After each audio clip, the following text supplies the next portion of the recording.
What I'd like to do today is dive a little bit on some of the themes in that op-ed that was mentioned earlier, and speak in particular about what I'm calling a crisis of expert legitimacy. Okay, so I want to start by appreciating the title and theme of this conference, of being a trustworthy professional in an untrusting world. That framing in our conversations around it presupposes that we are in a moment where trust can no longer be assumed. And this represents a certain kind of progress, actually, because it was not so long ago that leading experts still argued that there was no crisis of expertise, that talk of crisis was alarmism, sensationalism, etc. But given this framing, and given the discussions we're going to have, I won't spend a whole lot of time laying out the empirical data pointing to today's predicament beyond some very general trends, as I think that we're all probably quite familiar with those trends. What I want to do instead is offer a framework for understanding our present moment and consider possible solutions. So this session is called New Perspectives, I believe, but in a sense what I want to provide is actually an old perspective. And the reason is that I think we actually have the conceptual tools that we need from philosophy, sociology, and the social sciences to make sense of our current moment and what the data are telling us. So traditionally, as I'm sure everyone here knows, scientific and medical experts have enjoyed high levels of public confidence in America, at least and especially when compared to other major societal institutions. And they still do. But survey data now clearly show that public trust in scientific and medical expertise has taken a massive hit in recent years, especially since the pandemic, although problems precede that. The decline has been particularly significant among conservative Americans and those without four-year college degrees, among other groups. But similar, if less dramatic, patterns of decline are discernible across a range of demographics. Trust in science and medicine, it seems, is catching up to a demoralizing and familiar trend, declining public trust in major societal institutions generally, from the media to academia to government. So this loss of public confidence bears the hallmarks of what political philosophers call a crisis of legitimacy. And maybe we can talk more about what that means in discussion. But what I want to talk about now is where legitimacy comes from in the first place, particularly expert legitimacy. Because I think framing the crisis in terms of legitimacy points us to some deeper patterns and dynamics than the traditional explanation of today's crisis would suggest. So the most straightforward source of expert legitimacy is competence. Experts, whether doctors, scientists, lawyers, engineers, or whatever, have the skills to do things relatively effectively or efficiently, reliably. And this is what experts themselves will often focus on when confronted with the question of why the public doesn't trust them. Look at what we know. Just look at what we can do. Why don't people trust us? This is an essentially instrumentalist account of what expertise is and what makes it successful. It's an instrument or tool for bringing about certain outcomes or for solving certain problems. Trust us and we'll fix the problem. Accordingly, skeptics, disinformation, the media environment are often blamed from in this framework for ignoring or misrepresenting or otherwise obscuring expert competence. So the problem becomes trying to counter that through education, etc., by showcasing expert competence. The problem is that while competence is of course necessary for expert legitimacy, it's not sufficient. Character matters at least as much as competence, including to achieve instrumental outcomes. That is to say, the character of experts as members of a profession, not simply as individuals, is an essential component of what makes them trustworthy. So by character, I don't mean individual experts' moral integrity, traits such as honesty, although that is of course important. Rather, I'm referring to experts' capacity to pursue a given practice, scientific or medical, according to standards of excellence that are enforced by expert institutions and respected by the wider society in which those institutions are embedded. Key here are norms that guide expert behavior, inculcated through education and apprenticeship and enforced by the peer community. Classic examples from science, often referred to as Mertonian norms after the sociologist Robert Merton. I'll just list them. We can maybe talk about them later. Maybe I'll just name a few in the interest of time. Disinterestedness, so the idea that scientists are not driven primarily by personal motive, and organized skepticism, the expectation that scientific claims are subject to critical scrutiny by a community of peers. Of course, different domains of expertise are going to have different normative subcultures, medicine and science are overlapping but distinct in certain respects. In a landmark 1957 study, Merton also identified key norms for medical practice, which get passed down and enforced through medical education. And here I'll just name a few. What's interesting about these norms, as Merton understands them, is that they counterbalance each other. So he says that the physician must maintain a self-critical attitude and be disciplined in the scientific appraisal of evidence, but also decisive and not postpone decisions beyond what the situation requires. In a similar sense, the physician must take the burden of responsibility to act in his or her best judgment. He doesn't actually say his or her, but this was 1957. But autonomy must not be allowed to become complacency or smug self-reassurance. So autonomy must be coupled with a due sense of humility. Sweet.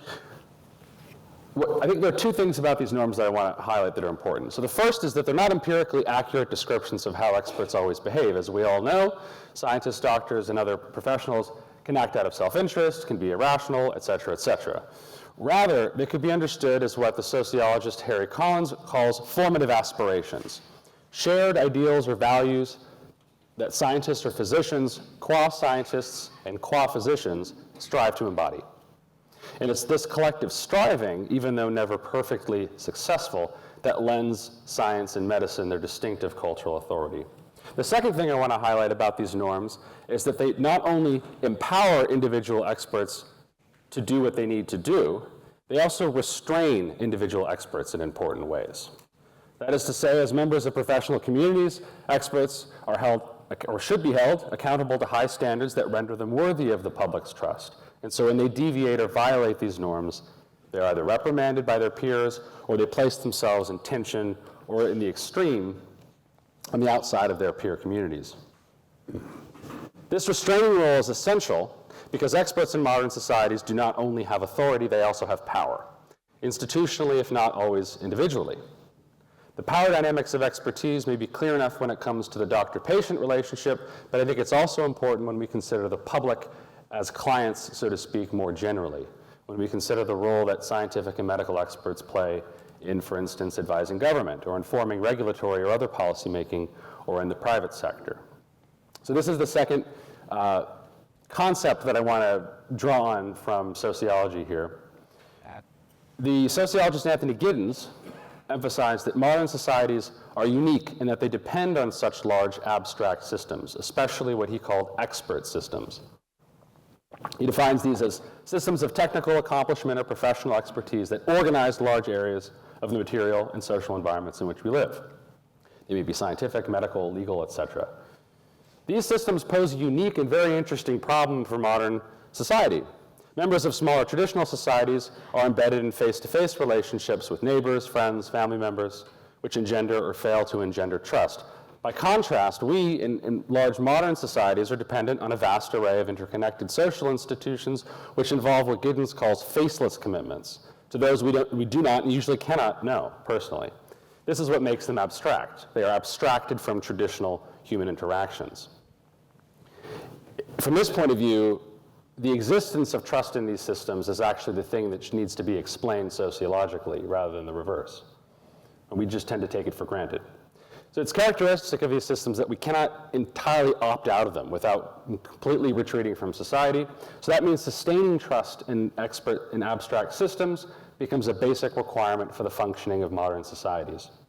And essential to this process is what Giddens calls access points. So interactions between lay citizens and individual members or representatives of abstract systems. So these provide opportunities for experts vested with authority not only to exemplify the requisite skills, the competence, but also to exhibit the character traits, rectitude, professionalism, disinterestedness, needed to generate and sustain the trust of those lay individuals who depend on them.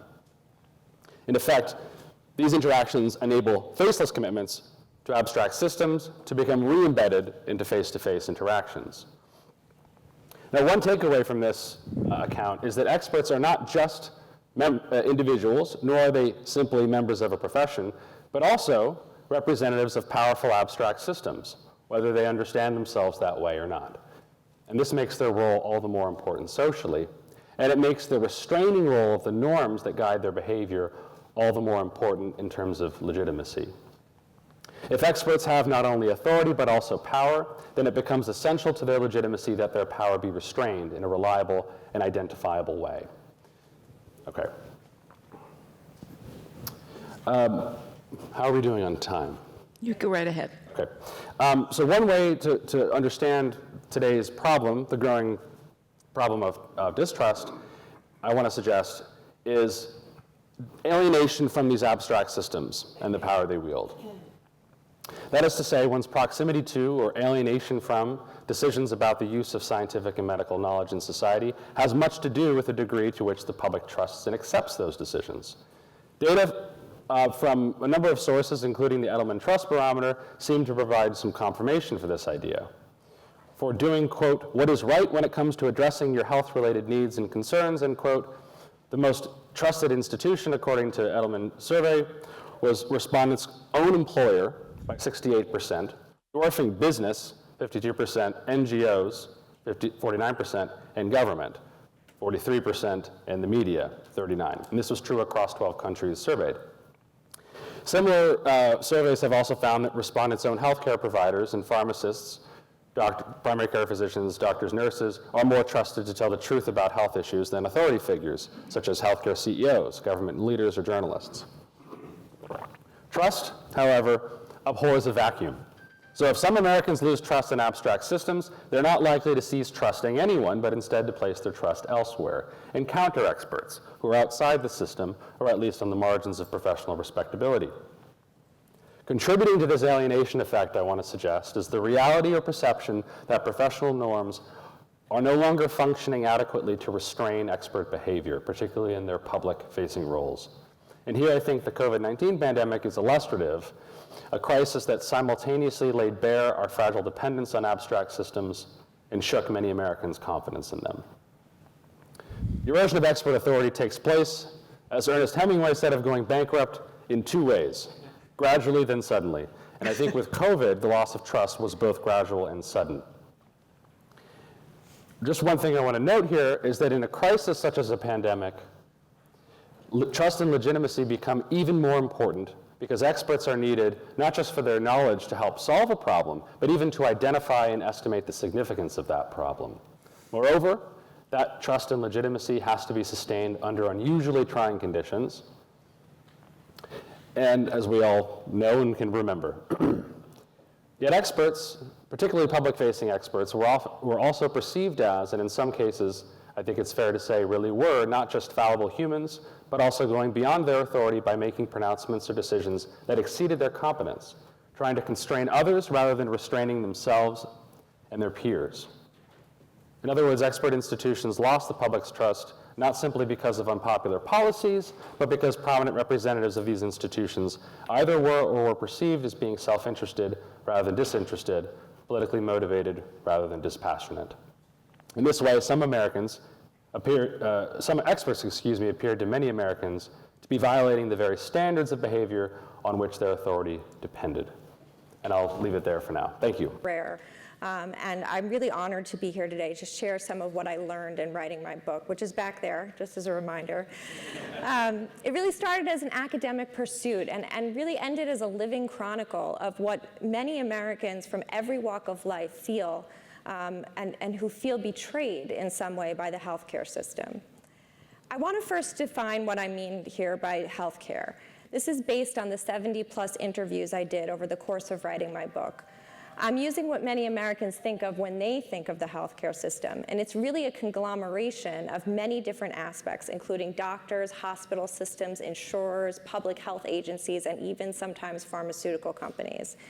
This might seem excessively broad and is not something that we would normally use when we talk about trust and healthcare systems in our research, but it really is the way many Americans are thinking about it. And it's important because the way that they feel about something in the system like insurance companies will affect how they feel about other parts of the system like doctors. So before I begin in earnest, I want to share a little story with you from my interviews. We're talking about a woman, we'll call her Deborah. Deborah was retired from a job at Lowe's Corporation and in her 60s. She lived in Western Massachusetts. In general, she trusted the healthcare system. She got all of her children vaccinated on time with very few questions along the way. But about 10 years ago, she threw her back out, and she couldn't find a healthcare provider to help her, so she ended up seeing a chiropractor. And this chiropractor got her into energy medicine. And for those of you who don't know, this is a lot like Reiki or acupuncture, but without the touch. And it also carries a lot of unscientific ideas with it. Over time, she started to shun conventional medical care and even believed in 5G conspiracy theories during COVID. She had had a heart attack before, and one day she started to feel debilitating abdominal pain to the point where she couldn't even speak. Her daughter pleaded with her to get emergency medical care, but she refused and instead made an appointment with a naturopathic healer. One day, she woke up in the middle of the night to go to the bathroom, and next thing, her husband found her dead on the floor. Why am I telling you this story? There's a couple of reasons. First of all, a common theme across my interviews was that the trust in healthcare issue really has dire consequences and immediate health impacts. Trust is related to COVID vaccination rates and was associated with whether or not people followed certain recommendations during the pandemic. Second, I think we need to think really broadly about high-quality access to care and how it affects trust. My take on access is different from some more traditional definitions. I want you to think about access not just as who has the time, money, and transportation means to seek medical care, but also as a competitive concept that talks about who people seek medical care from. It's true that it's important that people be able to get to medical professionals and be able to afford care. But it's not just about seeing a medical professional or not, but rather the circumstances that create the decision to seek traditional care versus alternative care. I know many of you are practicing physicians and have wonderful relationships with your patients. And I'm not really talking about your patients. I'm actually mostly talking about the people who don't make it to see you, who never make it to your door, and why. Third, I think everyone in healthcare, including me, needs to be responsible for the people who are left behind in this particular way, just as we feel responsible for people who are left behind because they can't afford or physically make it to healthcare appointments. Many people are pursuing alternative remedies that are not really consistent with their healthcare goals, and it really falls upon us to help them see how they can come back to the kind of care that will help them reach those goals. So today I'm going to be making 3 arguments. First of all, that everything is connected. Healthcare trust issues coincide with our declining democracy and the rise of the radical right, and this is not just a coincidence. Second, that perceived access to healthcare is one of the biggest determiners of trust in the healthcare system. And third, that institutional trust is not irrelevant in interpersonal physician-patient interactions. Institutional trust impacts interpersonal trust and vice versa. So here's a quote from Andrew Wehrmann's book, The Contagion of Liberty. He says, "For ordinary Americans, inoculation compelled the same sacrifices and the same common commitments that winning the revolution required. In newspaper debates, town meetings, and sometimes the deafening shouts from an incensed mob, inoculation and independence both demanded an insistence on shared burdens, an unwavering commitment to fairness, and a deep suspicion of individual ambitions and undue profit. Within those heated arguments, ordinary Americans discovered that their ideal government was an energetic one that responded quickly to preserve the lives of all people, and in the process generated both public trust and public health." So in the early formative days of our democracy, Americans were chasing the twin goals of inoculation and independence. Their ideal government was one that worked hard to preserve the lives of all, and this promise was what generated public trust and promoted public health in the process. Wehrmann's argument throughout the book is that we haven't really unpaired these two, democracy and public health. Americans have grown up in a culture of expectation that their government will take care of them, and that this is central to the fabric of our democracy. My research for the book absolutely bore witness to this. In almost every utterance, people were saying in their own way, "Why is my country not helping me?" As I write in the book, the betrayal of the government to care for its people on such a basic level as securing their health and well-being has led to increasing alienation of citizens from the centers of power and increased willingness to believe in fringe ideas and alternative political viewpoints. The government has abandoned us, and we have abandoned the government. The trust problem really, in my view, has two key drivers. One is access and one is inequity, and I know that we'll be hearing more from Dr. Blackstock on the latter. I want to share two examples from the interviews that I did with people who self-proclaimed as having low trust in the healthcare system. These interviews were done with a pretty even split between male and female participants, mostly ages 35 to 60, good representation from different geographic regions across the US, and predominantly white, Asian, and Black participants. So I spoke to one participant with chronic pain, which was quite common in my interviews. Her parents were teachers, so they had good health insurance, but when she left their house, she had to pay for it out of pocket. And she remembers being 20 years old and needing to spend $400 a month at minimum for health care. And the insurance company would delay refilling her prescriptions, and she would feel panic attacks when she went to pick them up. And she said to me, "I just think it's disgusting that in the US that this is how we treat people who are chronically ill." She felt that Western medicine doesn't want people to get better because they wouldn't profit, and so she sort of started tending in the direction of the conspiratorial, which was also very common. And sometimes she would have to pay for her opioids out of pocket for an extra $400 or so a month. And of this, she said, "I would rather kill myself than go through what I experienced before again. I am not doing that, period." And then one other story.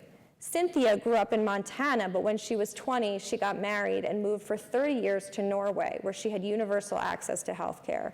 While she was there, she found that many of the old conspiratorial ideas she had about the medical system dissipated. But about 10 years ago, she moved back to Montana. And as she came back, she found herself losing access to health care and simultaneously buying into many more right-wing conspiracy theories, including the 5G and Bill Gates microchip COVID conspiracy theories. The point is that her trust levels were vacillating in concert with her level of access. And I know this because she articulated it to me. She said, "Why should I trust a system that I don't even have access to?" These examples highlight the access-trust connection. And this isn't always, importantly, about actual access, but sometimes even just about perception of access. Our uniquely American patchwork system, which is very much in line with our individualistic society, has led to this crisis of trust. We also can't talk about the healthcare system and trust without talking about inequity. Inequities are absolutely baked into American culture. As a quote on the slide says, "Slavery was no sideshow." As healthcare professionals, we have to resist the urge to frame everything around singular events like the untreated syphilis study at Tuskegee. I know many of you know this already, but it's important to reiterate as something to continue to encourage others to do. In Medical Apartheid, Harriet Washington notes the use of close-ended surveys about low AZT uptake in Black communities with questions about whether the untreated syphilis study was driving a sense of mistrust. And she says that this focus is really myopic. We need to ask more open-ended questions. If we don't, we may be imposing our own narratives and not really listening and not really finding out what we need to find out about the mistrust issue. In a similar vein, we have to resist the urge to conflate reasons for distrust in different populations. I was really hard-pressed to find good discussions of inequity and trust that didn't lump Black and Latinx communities together in many cases. And this was in doing research many, many years before my book, and then again when I was researching this topic for my book.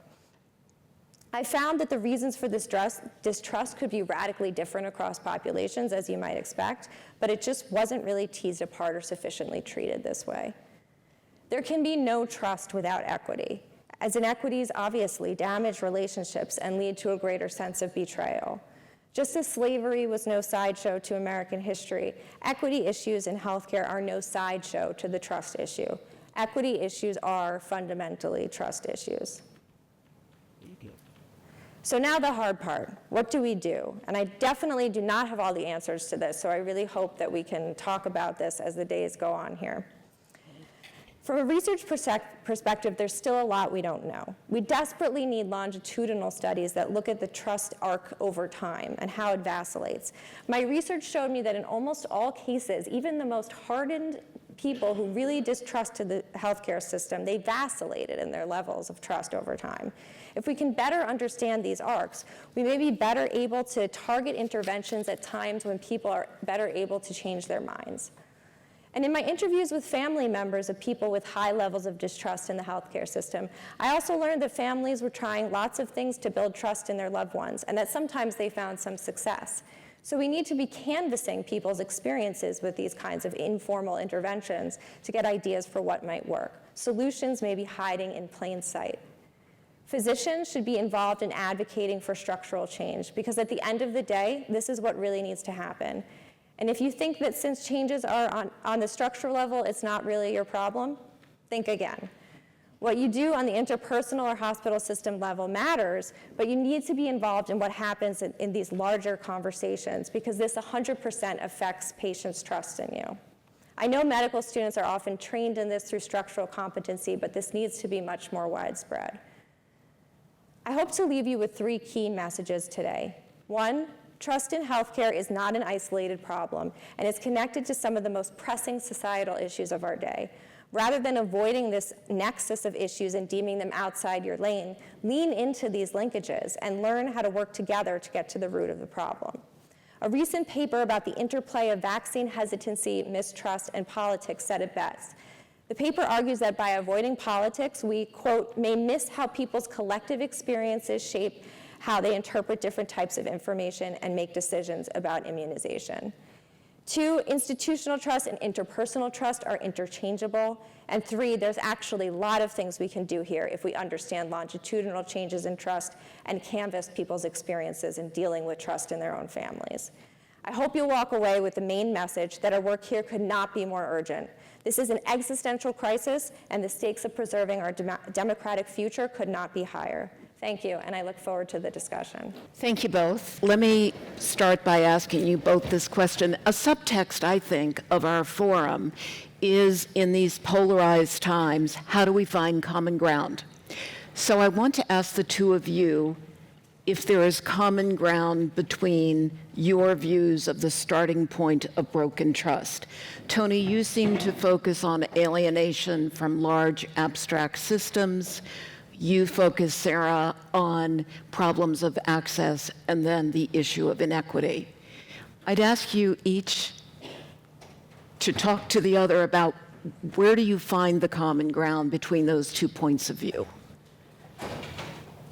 Yeah, thank you. I think there is a lot of common ground, actually. I think in a certain sense, what I was trying to do with my remarks was offer intellectual scaffolding for framing what we all recognize in the data as the problem that we're grappling with. And a lot of the same themes that you had, I think, resonated a lot with the framework that I'm articulating. I think maybe a point of difference, I don't know what your politics are. I'm assuming we don't share politics, but besides sort of obvious differences, maybe one that I'm coming from a public policy context where the background political context, which you also emphasize, is front and center. Okay. One of the things that surprises me when I talk to experts in the academy about this issue is how disconnected their discussions often are. And your work is a really, really nice exception to this, actually. How disconnected it is from the larger conversation that political scientists, for instance, are having about polarization and how we think about it. And so you'll find efforts to explain patterns of distrust that are sort of like very localized, and I agree that there's a lot of heterogeneity, so it's important to be context specific. But we also know, sort of zooming out, that we're seeing patterns not just across the country, but across the West, actually.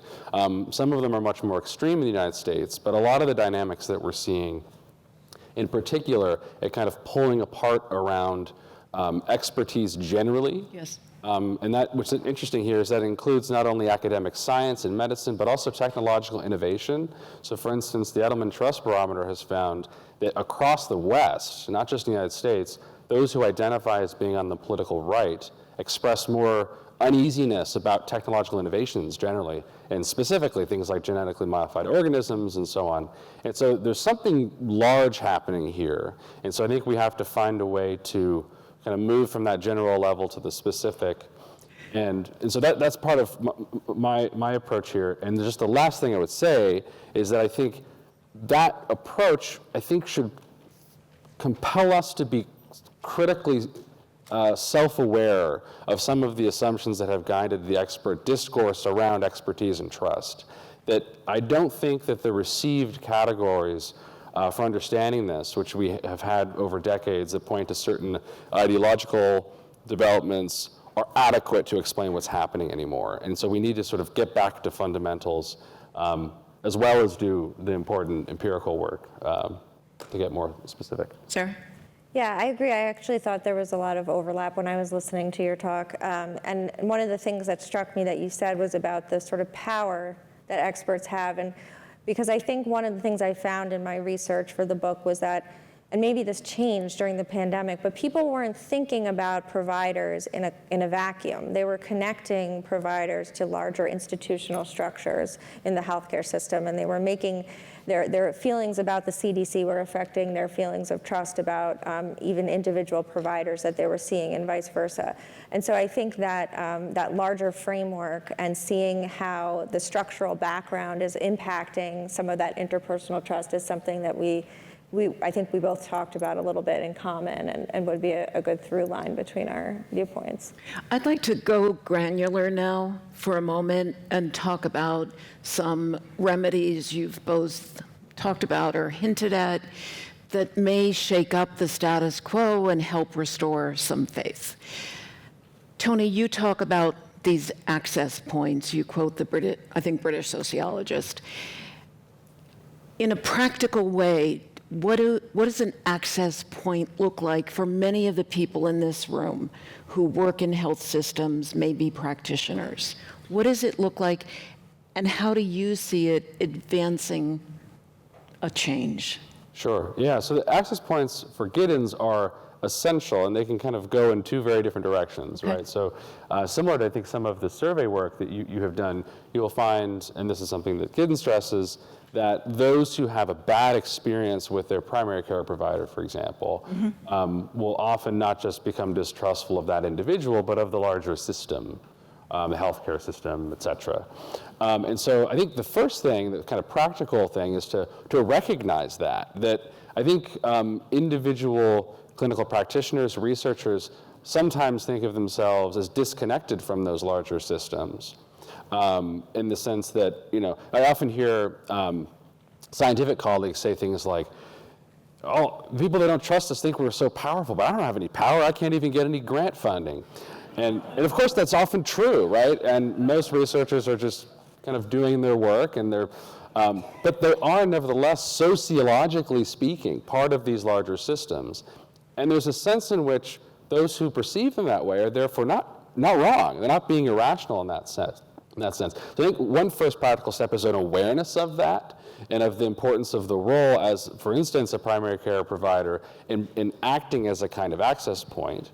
And then I think there's another issue which we probably have to talk about, which is that particularly in the current environment, a lot of people's access to these systems is not just coming from their doctors, their physicians, or people that they know personally, but mediated by social media, public-facing experts from government who are on television and social media.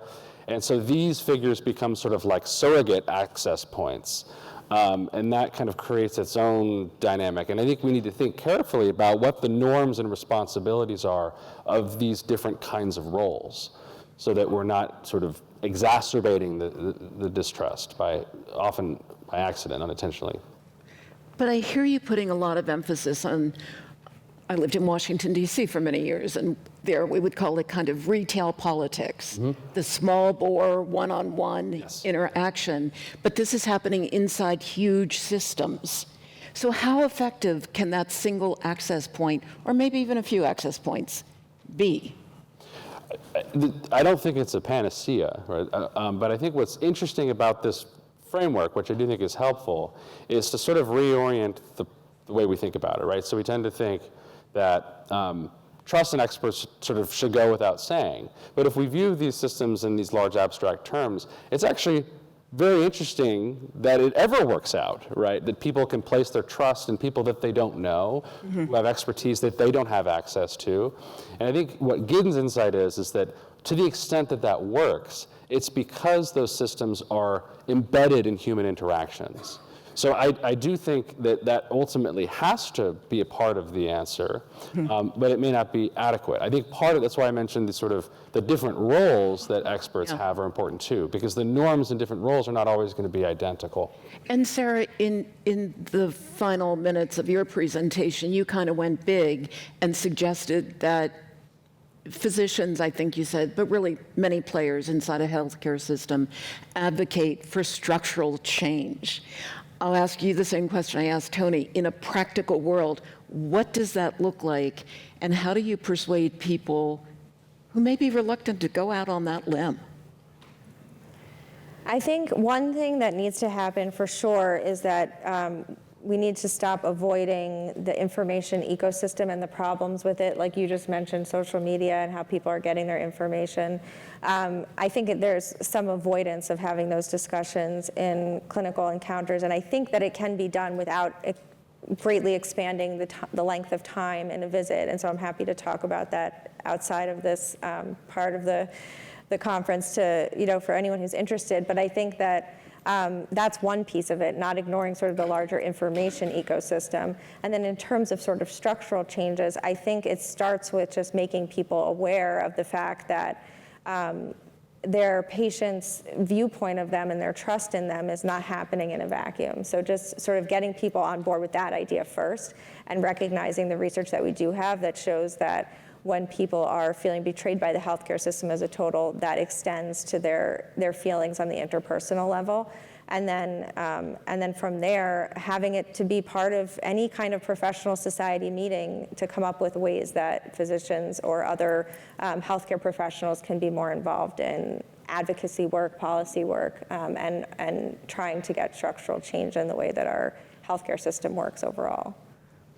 In your book, you make mention of the movable middle. Mm-hmm. The people who are in the center can be persuaded, do not strictly identify with one tribe or another. Mm-hmm. Are some remedies to reach those people and help rebuild trust, do they look different than people who are completely isolated and alienated from the healthcare system? Yes, I think they do. I think the kinds of things that work on the movable middle are things like motivational interviewing, very short form motivational interviewing, and using methods like pre-bunking and inoculation, and helping people kind of wade through the information ecosystem that may be working against them. If they're in the movable middle, they'll be more able to hold on to those strategies than if they're completely hardened and conspiratorial and have sort of gone all the way to that place. I do think something that could work with those people is if they can get better access to healthcare. I do really believe that some of their conspiratorial beliefs about it would fade away, but that's a little bit harder to do within the system that we currently have. What do you mean motivational interviews? Motivational interviewing is a method that was developed really to treat substance use as a form of therapy, but what it has been adapted over many, many years to many other situations, including things like cleaning up the way that you get information, and smoking cessation, and any other behavior change you can think of. And what it does is that it's really a conversation that creates common ground between the two people having the discussion. And it also asks open questions, reflections, affirmations. It really is evidence-based to move people along the stages of behavior change.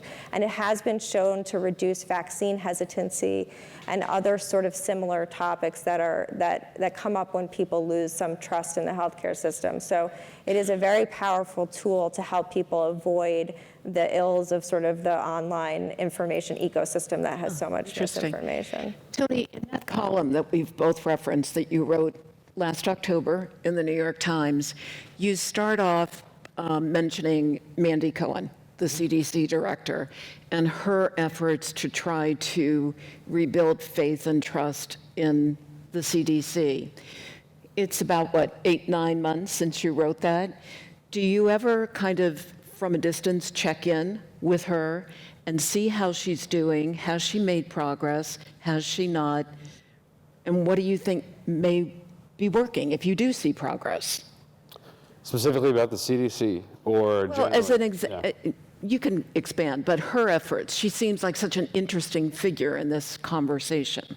Yeah, I think I would say of all of the, well, let me step back and say, the situation the CDC faces is existential in terms of the trust dynamics.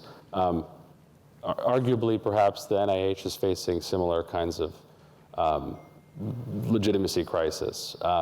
So the stakes are quite high, and I don't think any single director is going to just be able to solve that problem, particularly since it's nested in these larger dynamics. I do think that there is a sense, which I share within the broader expert community, that she's a genuine reform-minded individual that really is making an effort to be self-critical and to think about how, so one of the challenges of agencies like the CDC, and this is maybe where there's a difference in perspective on sort of individual healthcare provision in the larger policy context.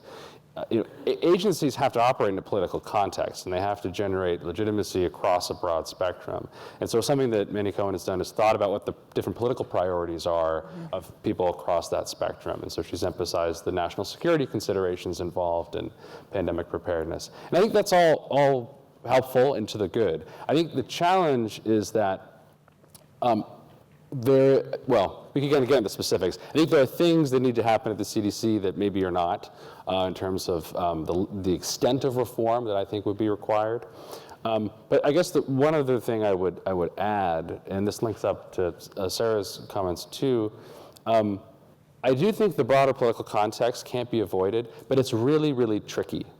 And in a political context around policy, and this may be a difference between that context and the relationship between a healthcare provider and a patient, I think there is a tendency to treat trust, even when we're talking about trustworthiness, as a matter of getting buy-in for an intervention or a policy package that we've antecedently decided is correct, rather than thinking about politics as a setting in which you deliberate and disagree, often without resolution, but nevertheless find a way to act together collectively.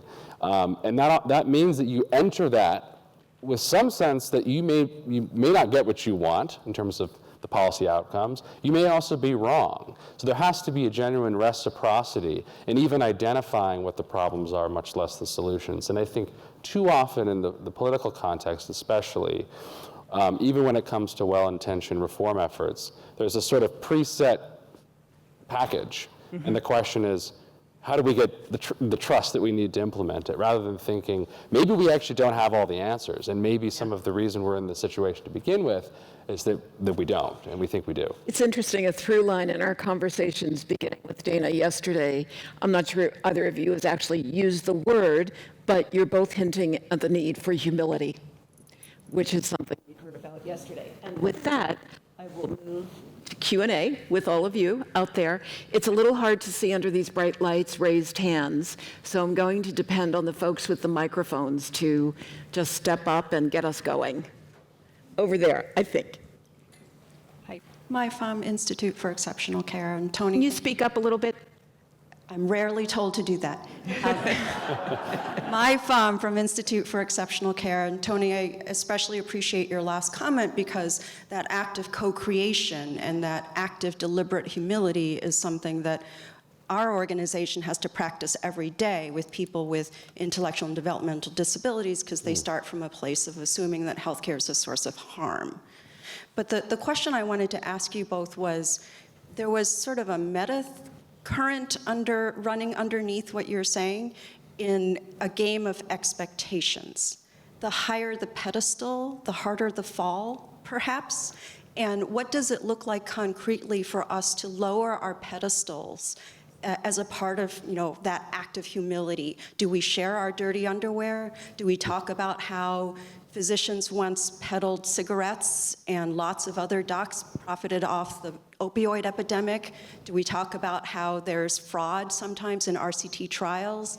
What does it look like to renegotiate the height of that pedestal and get out of this defensive crouch where we're trying to defend, I think, an impossible standard? That's a good question. I think one thing I've been thinking about a lot lately is dealing with uncertainty, and I know many other people have been thinking about this too. And even that the lay public's sense of what medical uncertainty is probably very different from what people in the healthcare field's view of, especially in medicine, of what uncertainty really looks like. And so first of all, getting a sense of what those differences are, and speaking to people about what the uncertainties are and how and sort of how the perceptions of them differ between the medical professional and the patient, I think would go a long way. I also think when there are situations like prior authorization is a good example when somebody's prescription might get delayed or even denied, and setting up expectations, like you say, about what that process sometimes looks like could be really helpful in part. And I don't know that people are doing that on a regular basis because I think they're afraid that they're going to turn people off to the healthcare system if they admit that. But it's better to sort of put that in up front than to have somebody just find that they're repeatedly unable to get their medication. On this side? Celine Gounder. I'm going to ask you a different version of the question I asked Donnie yesterday. The challenges posed by disinformation and the war on scientists, other experts in journalism, this is a structural problem. Sara, this is a war being waged by partisans, by foreign actors, by grifters. There is a reason that anti-authoritarian, anti-democratic governments go after scientists and journalists. Sara, can we solve this kind of structural problem just with one-on-one conversations in the exam room, at the bedside? And is there more the health system should be doing? And for you, Tony, in your New York Times op-ed, you talk about the decline of public trust in science as being fairly widespread. This is not just a partisan phenomenon. You also talked about, as you did in your talk today and in the op-ed, about access points. Access points are not just in the exam room and at the bedside, right? There are also many others who are accessing the public and influencing opinion. This includes influencers and social media, partisan media, tech billionaires and the like. What is the role of people in the health system to address those other access points? Tony, why don't you go first? Sure. I think I would start by challenging the premise of your question. I think the framework of a war on science, which has been around now for several decades, is not a helpful framework for thinking about the problem that we're facing. I think the first thing we have to do is, and there, we can sort of step back and think about where that framework comes from and why it arose. And part of what I'm trying to do in that piece that you referenced and in my talk is kind of offer an alternative framework. So one view goes something like this, that we have trust, we have competent experts, and then there are people out there that don't trust them. And the reason is that there are intermediating mechanisms that are polluting how they perceive expertise. And those may be driven by ideologically motivated actors, think tanks like the place I work, special interests that are kind of polluting the waters that would otherwise be pristine. I think this picture is actually quite wrong. And I think we have to think about disinformation and related problems as situated into a very fractious, complicated social system in which no one has expertise that is sufficient to solve most of the problems that are facing our society. And the reasons why people have come to be distrustful are multifarious. They depend on context. They depend on the kind of expertise in question. They depend on where they're coming from. And none of this is to discount the role that those influencers and so on play. Clearly important. I think there's no doubt about that. But I think we have to situate these problems into a larger context. And we could talk more about that perhaps after. I think that the data are really screaming out for us to do this.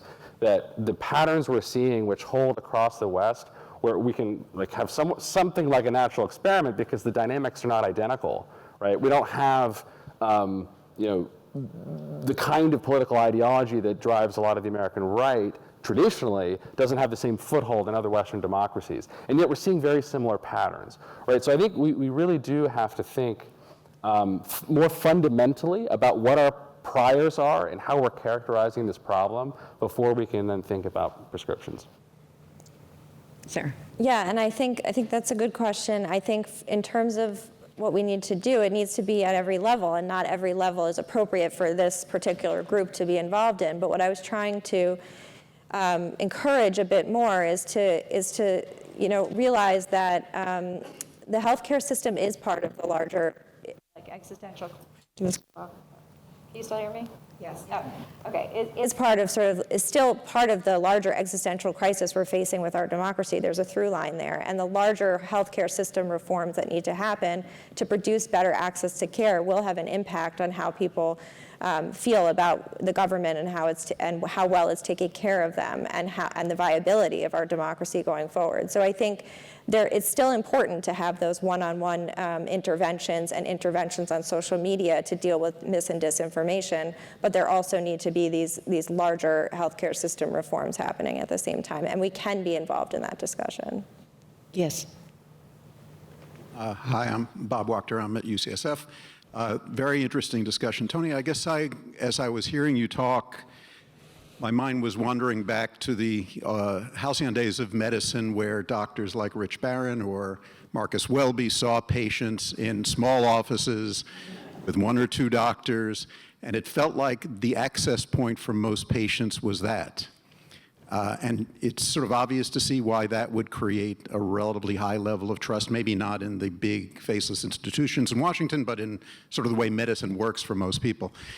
It feels like the directionality here is both organizations getting bigger, fewer doctors in mom and pop practices, more bureaucracies, and then the digitization of medicine, and now the AIization of medicine, leading to more and more interactions that are going to be digital, distant, bureaucratic. I'm wondering, can you give us anything that would sound a little bit like hope as we move into situations that seem to me to be almost inevitably less interpersonal, less one-on-one, maybe eventually a day where you're not seeing a doctor, you're getting all your information from the computer? Yes, so I do try to be helpful. I'm not an optimist, but I do try to be helpful. So I think that this question actually links up in an interesting way with the first one about the sort of the messy reality of expertise, whether it's medicine or research science.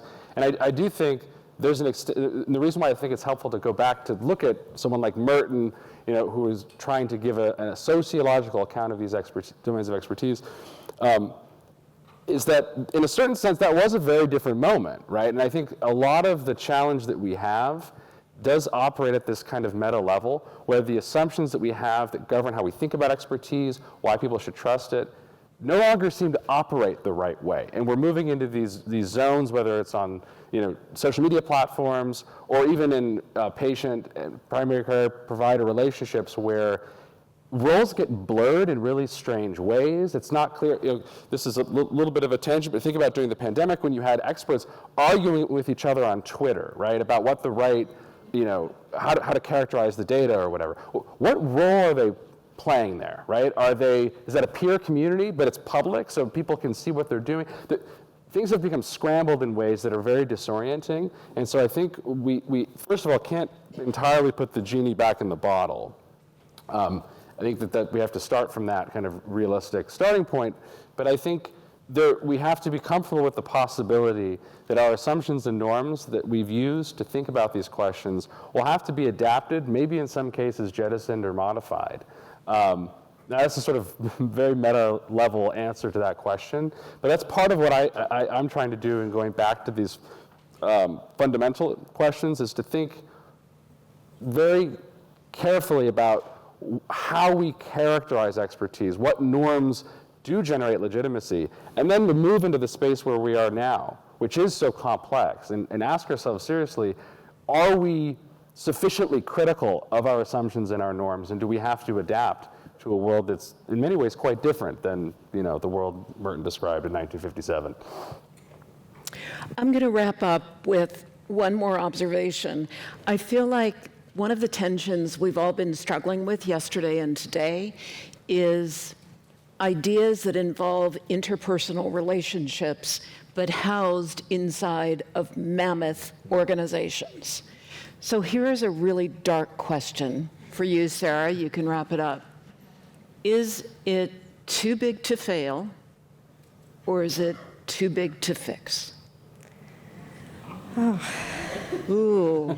I am not usually an optimist, but I feel like a little bit of an optimist lately with thinking about this. I don't think it's too big to fix, because I do think that there are methods waiting out there for us to find, and many people out there who have ideas. And I think that I found that the trust, the vacillation in trust has been very encouraging to me, to see that people don't just fall into this deep well of distrust and then that's it. They're just stuck there forever, and there's no glimmer of hope. So I do think that there are ways to help pull populations out of these feelings, and I think we just need to work a lot harder to figure out what that is. Perfect ending. Thank you both so very much. Thank all of you.